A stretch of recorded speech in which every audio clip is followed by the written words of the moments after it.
किसी ने बड़े कमाल की चीज कही है कि लोग अपने चेहरे को साफ रखते हैं क्योंकि उसे लोग देखते हैं, लेकिन अपने दिल और अपने कर्मों को साफ करना भूल जाते हैं क्योंकि उस पर भगवान नजर रहती है।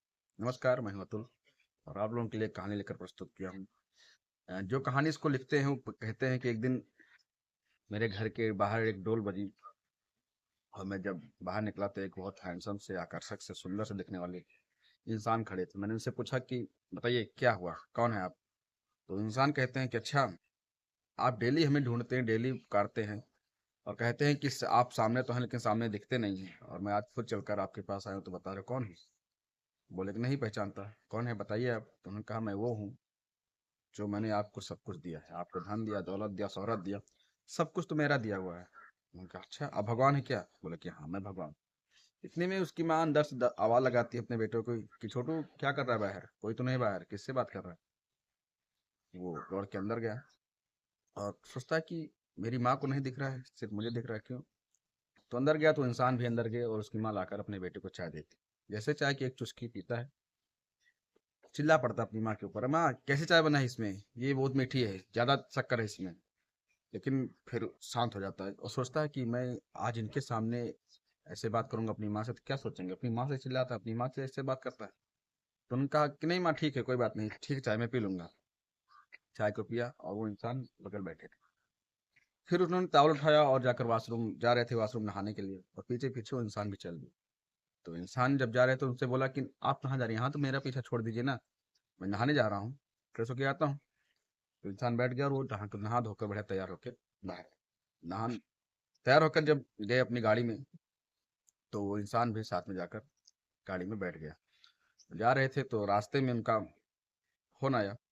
तो उन्होंने सोचा कि अभी फोन जब मैं उठाऊंगा, बात करूंगा, क्योंकि उसकी आदत थी चलते चलते, ड्राइव करते करते वो इंसान लोगों के फोन उठा लिया करता था, बात कर जाता था। तो उसके मैंने विचारा कि मैं चलते चलते अगर फोन उठाऊंगा तो भाई साहब क्या सोचेंगे कि चलते चलते फोन उठा रहे हैं, ऐसे बात किया जाता है।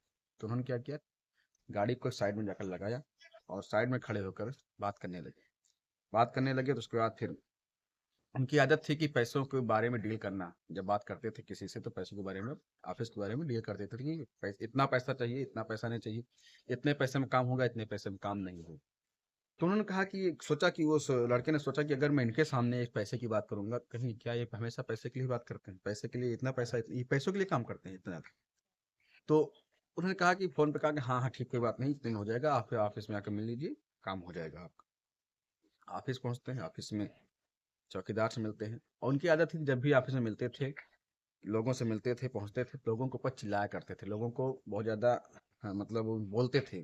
और कभी उस बोलने के चक्कर में कभी कोई गाली निकल जाती थी। लेकिन उस दिन क्या किया कि उस दिन किसी से नहीं चिल्लाए, बहुत सबसे प्रेम से बात की, सबसे अच्छे से मिले। क्यों? क्योंकि वो नहीं चाहते थे कि जो इंसान मेरे साथ आज हमेशा के लिए है, जो इंसान आज मेरे साथ है, ये इंसान को ऐसा ना लगे कि मैं इनको प्रताड़ित करता हूँ, इनको ज्यादा चिल्लाता हूँ, इनको ज्यादा बोलता हूँ। उसकी वजह से अपने ऑफिस के कर्मचारियों से बहुत इज्जत से पेश आया, बहुत आसानी से वो सबसे मिले थे। लोगों को हैरानी भी हुई, हैरान भी हुए जो वहाँ के कर्मचारी थे कि आज सर कुछ बदले से लग रहे हैं, क्या बात है, कुछ मतलब आज ऐसा गुस्सा नहीं हुई। पूरा दिन काम किए और इंसान सबको देखते रहे। वापसी में आते हुए फिर गाड़ी पे बैठे, और गाड़ी पे जब बैठे तो अपना सीट बेल्ट वगैरह लगाया, और उनको भी बताया कि आप भी सब सीट बेल्ट लगा लीजिए। दोनों घर पे पहुंचते हैं। घर पे पहुंचने के बाद बढ़िया सा, अच्छा सा ठीक ठाक खाना, उसको बढ़िया डिनर सेट मिलता है। और फिर वो कहते हैं, जो सामने जो इंसान के साथ गए थे, बोलते हैं कि आप पहला निवाला आप लीजिए। और जब खाते हैं साथ में, वो दोनों लोग बढ़िया से खाना खाते हैं। उनकी माँ बोलती है कि माँ बेटा, आज तुमने घर खाने में कोई कमी नहीं निकाली। लोग रोज तो आप कहते थे कि ये कमी है, नमक तेज है, ये तीखा है, ये नहीं है, वो नहीं, आज कुछ। तो बेटा ने कहा माँ, ये खाना नहीं, एक प्रसाद है, प्रसाद में कमी थोड़ी होती है, प्रसाद प्रसाद होता है। और तभी अचानक से वो माँ से बहुत तेजी से आवाज आती है, घर के बाहर से बहुत तेजी से आवाज आती है। और उस लड़के की अ, उठकर बैठ जाता है। जब उठकर बैठता है तो अचंभव सा रहता है कि अरे, ये सब क्या चल रहा था? अभी तक मैं जो देख रहा था, जो कर रहा था, क्या हो रहा था? ये कोई सपना था क्या? वास्तव में सपने में होता है, लेकिन सपनों में वो इस कदर उसकी जिंदगी बदल जाती है, इस कदर वो सपना देखता है कि उसकी पूरी लाइफ चेंज हो जाती है। एक इंसान सिर्फ जो हम लोग सोचते हैं कि हमें कोई देख नहीं रहा है, हम चाहे जो करें, चाहे जहाँ आए जाएं, लेकिन ऐसा नहीं होता है। हमें देखने वाला ऊपर हमेशा, हम कितने भी कोने में, कितने भी कहीं पे एकांत में कोई काम करें, ठीक है, मनुष्य नहीं देखेंगे, माँ बाप नहीं देखेंगे, कोई नहीं देखेगा, लेकिन ऊपर वाला तो हमेशा देखता है। उससे बच के कहाँ जाएंगे? उसके कैमरा हमेशा है, हर जगह है, उससे नहीं बच सकते। तो इसीलिए इस कहानी का जो मोरल है, इस कहानी का जो निष्कर्ष है, कहने का मतलब भगवान हर जगह है।